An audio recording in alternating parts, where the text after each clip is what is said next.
Λοιπόν, θα συνεχίσουμε το βίντεό μας δείχνοντάς σας πώς θα μπορέσετε να προσθέσετε ένα δωμάτιο στην ήδη καταχωρημένη επιχείρησή σας, όπως βλέπετε εδώ.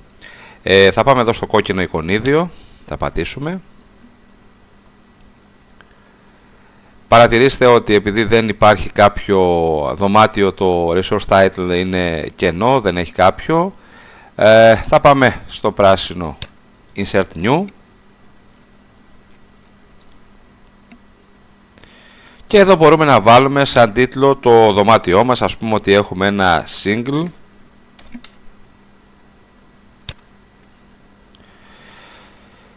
Πόσα τέτοια δωμάτια έχουμε? Έχουμε για παράδειγμα 3 τέτοια δωμάτια.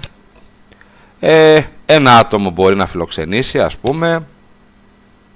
Εδώ βάζετε την περιγραφή σας. Μιλάμε για το δωμάτιο πάντα, περιγραφή για το δωμάτιο. Αυτά εδώ δεν τα πειράζετε, δημοσιευμένο και η γλώσσα όλες, είναι για το σύστημα.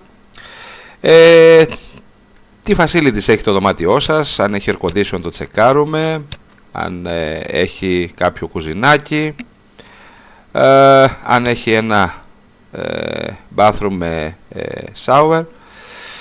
Και πάμε στο room type, ας πούμε ότι είναι standard. Εδώ ότι έχει sea view και περίπου ότι είναι 15 τετραγωνικά μέτρα. Παρατηρήστε ότι ακόμα δεν μπορούμε να ανεβάσουμε φωτογραφίες. Πατάμε το apply και θα δούμε ότι τώρα αν γυρίσουμε πίσω μπορούμε να έχουμε τη δυνατότητα και να βάλουμε τις τιμές που θα το ενοικιάσουμε, θα το δούμε σε λίγο, και να βάλουμε και φωτογραφίες πατώντας το images. Τώρα βλέπετε ότι υπάρχει το add. Πάμε να βάλουμε εδώ μια τυχαία φωτογραφία, είναι, ανεβαίνει, όπως βλέπετε είναι εδώ. Αν βάλετε και άλλες έχετε δυνατότητα, όπως σας έχω δείξει, και όπως φωτογραφία του καταλύματος, να τις αναδιατάξετε με ό,τι σειρά θέλετε. Και πάμε να δούμε τώρα πώς θα βάζετε τη τιμή που ζητάτε ανά μήνα. Προσέξτε κάτι σημαντικό, θα κρατήσετε πατημένο το ποντίκι σας, όπως βλέπετε γίνεται λίγο πιο σκούρο το χρώμα του ημερολογίου. Θα το σύρετε στις ημερομηνίες που θα έχετε την ίδια τιμή.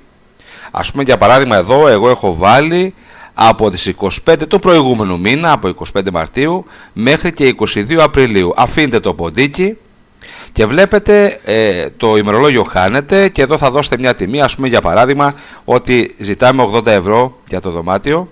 Πατάμε save και θα δούμε ότι στο ημερολόγιό μας οι τιμές έχουν μπει αυτόματα σε όλο αυτό το εύρος που έχουμε βάλει. Εάν ας πούμε θέλουμε για κάποιες άλλες ημερομηνίες κάποια άλλη τιμή, κάνουμε την ίδια δουλειά, πατάμε ας πούμε στο 23, κρατημένο το ποντίκι μας και μέχρι και τις 30 να δηλώσουμε μια άλλη τιμή. Αφήνουμε το ποντίκι μας και πάμε εδώ να πούμε ότι σε αυτή την περίοδο θέλουμε να το νοικιάσουμε 100 ευρώ. Πατάμε πάλι το save και θα δείτε τώρα ότι οι τιμές στις ημερομηνίες που επιλέξαμε τη δεύτερη φορά έχουν αλλάξει, είναι 100 ευρώ. Πατάμε και εδώ τα more options τα έχουμε δει. Τώρα εφόσον είμαστε έτοιμοι και δεν θέλουμε να ανεβάσουμε κάποια άλλη φωτογραφία, έχουμε δηλώσει και την ενοικίαση. Να σας πω ότι αν θέλετε να πάτε στον επόμενο μήνα μπορείτε με τα βελάκια εδώ, όπως βλέπετε πηγαίνουμε Μάιο, Ιούνιο, Ιούλιο 2017 και επαναλαμβάνετε τη ίδια διαδικασία όπως σας έδειξα πριν.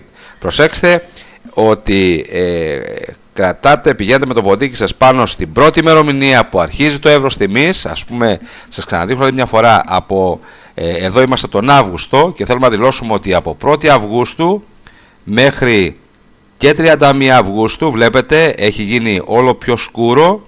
Αφήνω το ποντίκι και εδώ ζητάμε ας πούμε 130 ευρώ. Παρατηρήστε ότι αν πάτε τώρα στο μήνα, εδώ ξαναγυρίσαμε στον Απρίλιο που είναι ο πιο πρόσφατος σε μήνας που είναι σε εμάς. Εάν πάμε στον Αύγουστο θα δείτε ότι τώρα πράγματι από 1η μέχρι και 31 Αυγούστου το ενοίκιό μας για το δωμάτιό μας το συγκεκριμένο έχει γίνει 130 ευρώ. Είμαστε έτοιμοι λοιπόν, σώζουμε τις αλλαγές με save. και θα πάμε να δηλώσουμε κάποιον άλλο τύπο δωματίου αν έχουμε. Ας πούμε για παράδειγμα